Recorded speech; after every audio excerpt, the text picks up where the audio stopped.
Hello மக்களே, சிவாயிலி செம்ம இன்ட்ரெஸ்டிங்காக போயிட்டுருக்கு. நம்ம இந்திராணியும் இந்த வீட்டில் உள்ள எல்லா விஷயமும் மோனிகாவுக்கு எப்படி தெரிய வருது?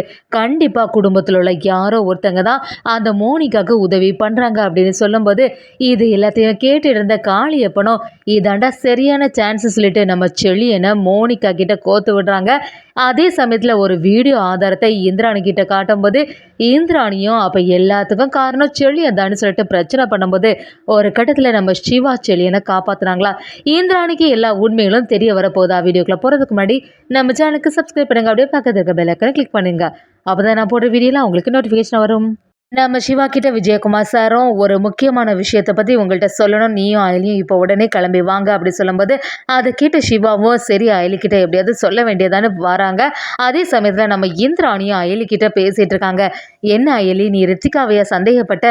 நிஜமாவே ரித்திகா தான் மோனிகா கிட்ட இந்த இன்ஃபர்மேஷன் எல்லாமே சொல்லியிருக்கணுமா அப்படி கேட்கும்போது, நம்ம அயலியும் அதான் நானும் சந்தேகப்பட்டேன், ஆனால் அவள் இப்படி பிடிவாதமாக சொல்கிறத பார்த்தா கண்டிப்பாக இவெல்லாம் சொல்லியிருக்க வாய்ப்பே இல்லை போல இருக்கே அப்படின்னு சொல்லிட்டு யோசிக்கும் போது, நம்ம சிவாவும் அந்த இடத்துல வராங்க. அப்படி நம்ம அயலி கிட்ட வந்து, அயலி கோவிலுக்கு போகணும்னு சொன்னல, வா போயிட்டு வரலாம் அப்படி சொல்லும்போது, அதை கேட்ட இந்திராணியும் எனக்கும் மனசுக்கு ரொம்பவே கஷ்டமா இருக்கு, நானும் உங்க கூட கோவிலுக்கு வரேன் அப்படி சொல்லும்போது, நம்ம சிவாவும் என்னக்கா நீங்கள் வேணுன்னா வேற ஒரு நாள் போய்க்கோங்க அப்படின்னு சொல்லும்போது, அது எல்லாமே நம்ம இந்திராணி கேட்குற மாதிரில, இல்லை நானும் உங்கள் கூட வரேன், நம்ம 3 பேரும் சேர்ந்து கோவிலுக்கு போகலான்னு சொல்லிட்டு கொஞ்சம் நேரம் வெயிட் பண்ணுங்க, நான் அதுக்குள்ளே ரெடி ஆகிட்டு வரேன்னு நம்ம இந்திராணி கிளம்பிடுறாங்க. அதே சமயத்தில் காளியப்பனுக்கு ஒரு சந்தேகம் வந்துடுது, என்னடா இந்திராணி இப்படி பேசிட்டு போயிருக்கா, இந்த சான்ஸை யூஸ் பண்ணி நம்ம ஏதாவது ஒரு வேலை செய்யலாமா அப்படின்னு சொல்லிட்டு நம்ம காளியப்பனுக்கு ஒரு யோசனை வருது.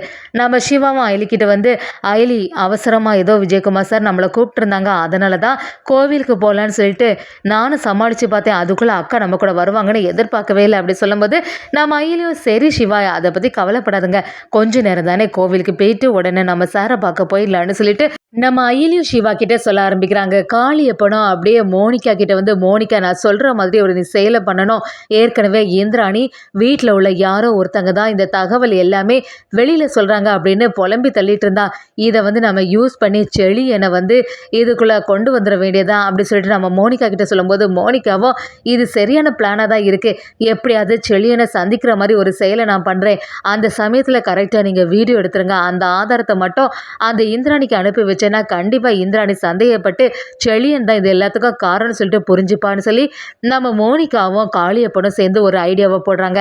அதே சமயத்தில் நம்ம சிவா அயலி இந்திராணி எல்லாரும் சேர்ந்து கோவிலுக்கு கிளம்பி வராங்க. அந்த சமயத்தில் நம்ம இந்திராணியும் கடவுளை வேண்டிட்டு இருக்கும் போது, நிறைய பேர் அந்த மரத்தில் தொட்டில் கெட்டுறதை கவனிச்சிடுறாங்க. சரி எல்லாரும் வந்து இதில் தொட்டில் கெட்டுறாங்களே, இந்த சமயத்தில் கெட்டுனா நல்லது போல் அப்படின்னு சொல்லிட்டு நம்ம சிவாவும் அயலியும் அந்த இடத்துல கூப்பிட்றாங்க. அப்படியே நம்ம இந்திராணி சிவா கிட்ட வந்து, சிவா நான் சொல்கிறது எல்லாம் கேட்பதானே அப்படின்னு சொல்லிட்டு ஒரு தொட்டில் வாங்குறாங்க. கூடிய சீக்கிரமாக உங்கள் 2 பேருக்கும் ஒரு குழந்தை பிறக்கணும்னு சொல்லிட்டு நம்ம இந்திராணியும் சிவா அயலிக்கிட்ட அந்த தொட்டிலை கொடுத்து, இந்த மரத்தில் நீங்கள் கெட்டியே ஆகணும் அப்படின்னு சொல்லிடுறாங்க. அதை கேட்டுட்டு இருந்த நம்ம சிவாவும் அப்படியே அதிர்ச்சியாகி, இல்லைக்கா என்னால் பண்ண முடியாதுன்னு சொன்னாலும் நம்ம இந்திராணி விடுற மாதிரி இல்லை, கண்டிப்பாக நீங்கள் 2 பேரும் இந்த தொட்டில் இதில் கெட்டி தான் ஆகணும், அடுத்த வருஷத்துக்குள்ளே உங்களுக்கு குழந்தை பாக்கியம் வரணும் அப்படிங்கிற மாதிரி நம்ம இந்திராணி வேண்டுதலை வைக்கிறாங்க. சிவாவும் அந்த இடத்துல கெட்டிடுறாங்கன்னே சொல்லலாம். அதே சமயத்தில் இதெல்லாம் பார்த்த நம்ம சிவாவும் அப்படி ஒரு தாலியை எடுத்துகிட்டு வந்து இந்திராணியோட கையில் கொடுக்குறாங்க. அக்கா நீங்கள் மட்டும் என்கிட்ட சொன்னீங்கல்ல, நீங்கள் சொன்னதுக்கு நான் என்ன அதுன்னு கேட்காம அப்படி இதில் கெட்டிட்டேன்ல, அதே மாதிரி இந்த தாலியை வந்து நீங்கள் இந்த இடத்துல வந்து கண்டிப்பாக கெட்டியே ஆகணும் அப்படி சொன்னும்போது, நம்ம இந்திராணியும் இல்லை என்னால் முடியாதுன்னு சொல்லிட்டு பிடிவாதம் பிடிக்கிறாங்க. நீங்கள் சொன்னனால நான் செய்தேன்ல, அதே மாதிரி நீங்கள் கண்டிப்பாக எனக்காக செய்யணும்க்கா, நீங்களும் மாம்சம் வந்து கண்டிப்பாக சேர்ந்து வாழணும், ஏதாவது ஒரு தம்பதியை பிரிஞ்சிருந்தாலோ இந்த மாதிரி பண்ணோன்னா கண்டிப்பாக சேர்ந்துருவாங்கன்னு சொல்லிட்டு நம்ம சிவாவும் இந்திராணியை வற்புறுத்துறாங்க. இந்திராணியும் ஒரு கட்டத்தில் அந்த இடத்துல கெட்ட ஆரம்பிக்கிறாங்க. அதே சமயத்தில் நம்ம மோனிகாவும் செழியன்கிட்ட ஃபோன் பண்ணுறாங்க. செழியன் அவசரமாக உங்களை பார்க்கணும் அப்படி சொல்லும்போது, செழியனும் இல்லை என்னால் முடியாது அப்படி சொல்லிட்டு மறுக்கிறாங்க. நம்ம மோனிகா விடுற மாதிரி இல்லை, இல்லை முக்கியமாட்டு உங்களை பார்க்கணும், நான் தரக்கூடிய இந்த பொருளை வந்து அவங்கள்ட்ட கொடுத்துடணும்னு சொல்கிறாங்க. நம்ம செழியனும் ஒரு கட்டத்தில் மோனிகாவை பார்க்குறதுக்காக போகிறாங்க.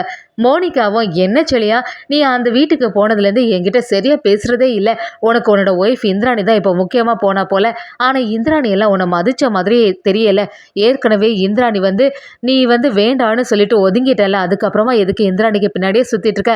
நான் தான் உனக்கு எவ்வளோ வாய்ப்புகள் தந்துட்டே இருக்கேன்.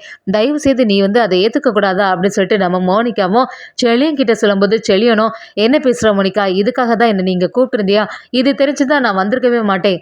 பேசாம நீ எதுக்காக என்ன கூப்பிட்டியோ அதுக்காக சொல்லு அப்படின்னு கேட்கும்போது, மோனிகாவும் இந்திராணிய பத்தி தப்பா பேச ஆரம்பிக்கிறாங்க. செழியனும் எவ்வளோ தைரியம் இருந்தா அன்னைக்கு வீட்டுக்கு வந்து இப்படியெல்லாம் ஒரு கேள்வி கேட்ப, இனிமே இந்த மாதிரி ஒரு வேலையை வச்சுக்காத அப்படின்னு சொல்லிட்டு நம்ம மோனிகாவை மிரட்ட ஆரம்பிக்கிறாங்க.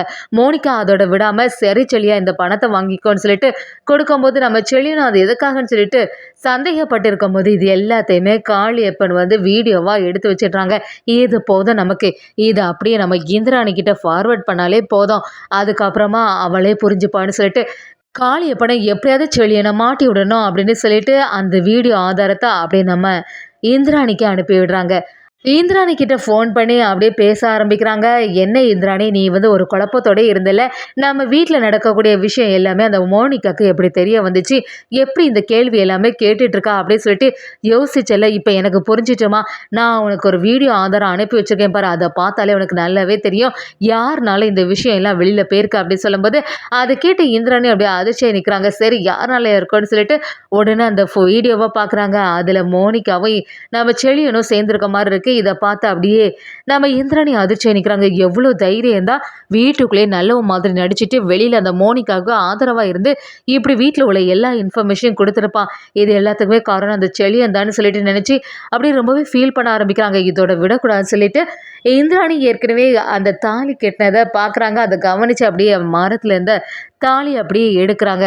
இனிமேல் நாங்கள் ஒருக்கா கூட ஒன்று சேர போகிறதில்லன்னு சொல்லிட்டு பயங்கரமாக டென்ஷனில் இருக்காங்க. இதை கவனித்து நம்ம சிவாவும் என்னாச்சுக்கா, எதற்காக இப்போ அந்த தாலிக்கு அவுத்தீங்க, இந்த மாதிரியெல்லாம் செய்யாதுங்க அப்படின்னு சொல்லிட்டு கேட்கும்போது, இந்திராணியும் அயலி கிட்ட, அயலி இந்த வீட்டில் நடக்கக்கூடிய குழப்பத்துக்கு எல்லாத்துக்குமே காரணம் அந்த செழியன் தான். மோனிகாவுக்கு எப்படி எல்லா விஷயமும் தெரிய வருது சொல்லிட்டு நீ ரித்திகாவை திட்டிட்டு இருந்தல, எல்லாத்துக்குமே காரணம் அந்த செழியன். செழியன் தான் வீட்டில் நடக்கக்கூடிய எல்லா விஷயத்தையுமே அந்த மோனிகா கிட்ட சொல்கிறது அப்படின்னு சொன்ன உடனே நம்ம சிவாவும் என்னக்கா பேசிட்டு இருக்கீங்க, ஒருபோதுமே மாம்ஸ் அப்படி ஒரு வேலையை செய்யறதுக்கு வாய்ப்பே இல்லை, நீங்கள் ஏதோ தப்பாக புரிஞ்சிட்டு இருக்கீங்க அப்படி கேட்கும்போது, நம்ம இந்திராணியும் என்ன பேசுகிற நீ, என்கிட்ட வீடியோ எவிடன்ஸோட இருக்குன்னு சொல்லிட்டு அந்த வீடியோவை காட்டுறாங்க. இதை பார்த்த சிவாவும் கண்டிப்பாக செழியனை யாரோ ஒருத்தங்க மாட்டி விடுறதுக்காக இப்படி ஒரு செயலை பண்ணியிருக்காங்கன்னு புரிய வருது.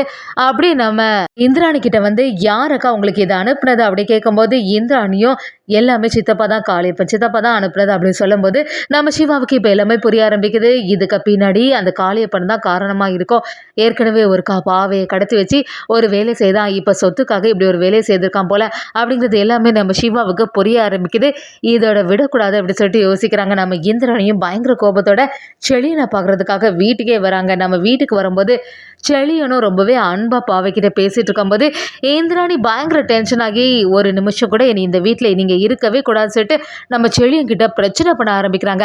அதை பார்த்துட்டு இருந்த நம்ம செழியனுக்கு ஒரே குழப்பமா இருக்கு. எதுக்கு இந்திரா இவ்வளோத்துக்கு கோபப்படுற, என்னாச்சு அப்படி கேட்கும்போது, இந்திராணியும் உங்களுக்கு எதுவுமே தெரியாத மாதிரி நடிக்காதுங்க, நீங்கள் தான் எல்லாத்துக்கும் காரணம், எனக்கு நல்லாவே தெரியும், நீங்களும் மோனிகாவும் மீட் பண்ணிங்க அப்படிங்கிற ஒரு விஷயம் எனக்கு நல்லாவே தெரியும், இதுக்கு மேலே நடிக்காதுங்கன்னு சொல்லிட்டு நம்ம இந்திராணியும் செழியனுக்கு மேலே தான் எல்லா தப்பும் இருக்க மாதிரி பேசும்போது, ஒரு கட்டத்தில் நம்ம சிவாவும் அதிரடியாக இறங்கி இது எல்லாத்துக்கும் காரணம் செழியன் இல்லை அப்படிங்கிறத நிரூபிக்கிறாங்கன்னே சொல்லலாம்.